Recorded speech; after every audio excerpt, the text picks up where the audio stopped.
आज जीएनएम छात्राओं का चौथा दिन है अनिश्चितकाल धरना प्रदर्शन का। गर्दनी बाग का ये नज़ारा है जहाँ पे जीएनएम की छात्राएं आज भी धरने पे बैठी है अपनी मांगों को लेकर। एक ही मांग है कि पटना में ही इनको छात्रावास दिया जाए क्योंकि ये पटना छोड़ के कहीं और नहीं जाएंगी। क्या कुछ मांगे कर रही हैं? हम लोगों की मांग बस इतनी है कि जो बोल करके हम लोग को एडमिशन लिया गया था यहाँ पे, हम लोग जब अच्छा रैंक एग्ज़ाम में ले करके आए थे तो हम लोगों को बोला गया था कि पीएमसीएच में हम लोगों की ट्रेनिंग होगी और यहीं हम लोगों की पढ़ाई होगी। तो आज हम वही डिमांड कर रहे हैं कि हम लोगों को यहीं ट्रेनिंग और यहीं पढ़ाई दी जाए।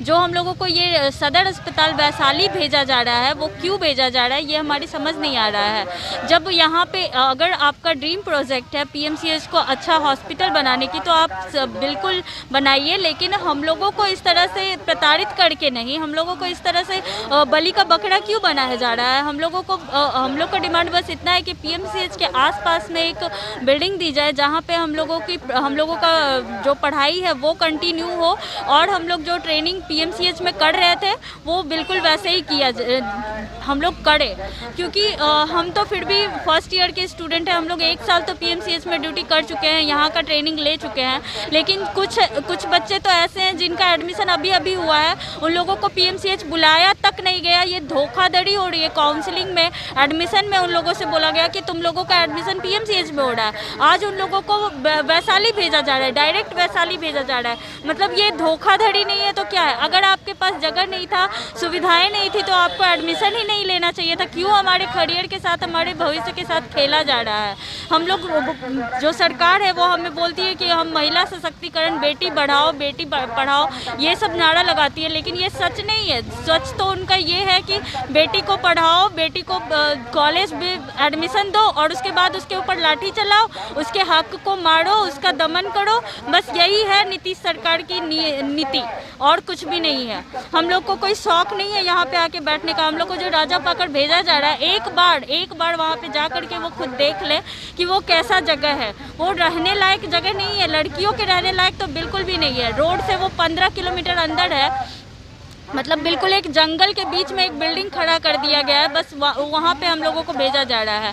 हम लोग बिल्कुल भी वहाँ पे सेफ नहीं है, बिल्कुल भी। और दूसरा कि हमारा ट्रेनिंग नहीं हो सकता वहाँ पे। ये सारे रीजंस हैं जो सरकार सुन नहीं रही है। और दूसरी बात, जो हम लोगों के ऊपर लाठी चार्ज हुई है ये कितना गलत हुआ है। लड़कियों के ऊपर मेल पुलिस कर्मियों के द्वारा पिटाई करवाना और उसके बाद फिर रात भर उसको पीर थाने में रखा जाता है, ये कहाँ का न्याय है? नीतीश सरकार का यही नीति है। मतलब वो यही चाहती है कि बेटी को रात भर थाने में रखो, बेटी को पिटवाओ रोड पे, बेटी को रोड पे ऐसे धरना देने के लिए मजबूर करो। आज हमारा पीएमसीएच का सपना लेके आई थी लेकिन सपना पूरा नहीं हो रहा है। बिल्कुल, हम लोग पीएमसीएच में टॉप रैंकर्स होके पीएमसीएच में एडमिशन करवाए थे। हम लोग बहुत खुश थे कि हम लोग टॉप कॉलेज में पढ़ेंगे, हमारा एजुकेशन बहुत अच्छा होगा, हमारी ट्रेनिंग सब और सारे स्टूडेंट से बहुत अच्छी होगी। बट यहाँ तो हमें राजा पाकर भेजा जा रहा है एक सदर अस्पताल में जहाँ सारी व्यवस्था भी उपलब्ध नहीं है। जो हम सपना लेके आए थे कि यहाँ अच्छी ट्रेनिंग होगी, अभी तो हमारा साइन डाई लगा दिया गया हमारे कॉलेज में। हमें मजबूर कर दिया गया है कि आप रोड पे रहो, आपका कॉलेज बंद है, सब एकेडमिक जीरो हो रहा है, कोई ट्रेनिंग कुछ भी नहीं करवाया जा रहा है। लगभग कितने स्टूडेंट्स हैं? लगभग 200 स्टूडेंट हैं हम लोग। पुरुष पुलिस कर्मियों द्वारा आप लोगों पे लाठी चार्ज करवाया गया, कितना सही है? कितना सही क्या? बिल्कुल गलत है मैम, क्योंकि पुरुष पुलिस कर्मियों के थ्रू हम पे बाल घसीटते हुए वैन में ले जाया गया और पुरुष और प्लस महिला दोनों के द्वारा चारों ओर से घेर कर हम पे जो बर्बरतापूर्वक जो लाठी चार्ज की बरसात हुई, बहुत ही भयानक वो मतलब घटना हुआ था। इस घटना को काफ़ी दिन हुआ, कोई जांच हुई है? कुछ भी नहीं। वही हमारी अब मांग बन चुकी है कि अभी तक मतलब क्यों, किसके द्वारा हम पे जो लाठी चार्ज हुआ है, किनके कहने पे हम पे लाठी चार्ज हुआ था, हम ये जानना चाहते हैं। आखिर जो हम लोग को 6 मई और आज 27 मई हो चुकी है, तो सरकार क्यों मतलब हम बेटियों के प्रति कोई रिस्पॉन्सिबिलिटीज़ नहीं है? हम बेटियाँ कहीं और की है, हम बिहार की बेटियाँ हैं, तो बिहार सरकार का हम पे हमारे लिए कोई दायित्व नहीं होता है। बस उनका वोट में ही वो मतलब मुहिम चलता है, बेटी बचाओ बेटी पढ़ाओ, बस केवल। और फिर उसी बेटी को मार पिटवाते हैं, उन्हें पढ़ाते भी नहीं है। वही बेटियाँ जो अपने पढ़ाई की मांग को लेकर अडिग है, तो उन्हें नहीं पढ़ाने के लिए विवश किया जा रहा है। एक ऐसे क्षेत्र में भेजा जा रहा है जहाँ उन्हें किसी प्रकार की न पढ़ाई की सुविधा मिलेगी न स्वास्थ्य की सुविधा मिलेगी।